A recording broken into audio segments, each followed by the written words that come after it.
सबै नेपालीहरूको मनमा एउटा प्रश्न अवश्य आउँछ, नेपाली क्यालेन्डर किन संसारको अरू क्यालेन्डर भन्दा 57 वर्ष अगाडि छ? अरू सबै देशहरूमा 2025 चलिरहेको छ, तर नेपालमा अबको केही दिनमा 2082 साल लाग्दैछ। आजको एपिसोडमा यसबारे चर्चा गर्नेछौँ, भिडियो अन्तिमसम्म हेरिदिनु होला।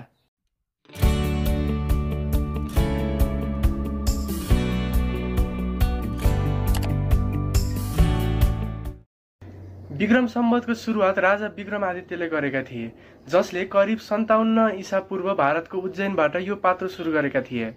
उनी एक वीर राजा थिए जसले शक आक्रमणकारीहरूलाई परास्त गरेर उज्जैनमा शान्ति ल्याए। त्यो ऐतिहासिक विजयको सम्झनामा उनले नयाँ पात्रो सुरु गरे, जसलाई पछि विक्रम सम्वत भनियो। नेपालमा विक्रम सम्वतको प्रयोग लिच्छवी कालदेखि नै हुँदै आएको हो भन्ने प्रमाण पाइन्छ, तर राज्य स्तरमा यसलाई आधिकारिक पात्रोको रूपमा स्वीकार शाह वंशको समयमा गरिएको हो।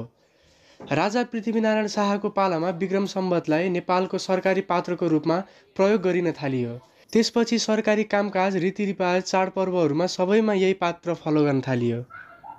विक्रम सम्वत संसारको ग्रेगोरियन क्यालेन्डरभन्दा करिब 56.7 वर्ष अगाडि छ। यसको कारण के हो भने विक्रम सम्वतको सुरुवात नै 57 BC अर्थात् बिफोर क्राइस्टमा भएको थियो, जुन एडी सम्वतको प्रारम्भभन्दा झन्डै 57 वर्ष अगाडि पर्छ। सरल भाषामा भन्नुपर्दा विक्रम सम्वत एडी भन्दा 57 वर्ष अगाडि सुरुवात भएको थियो।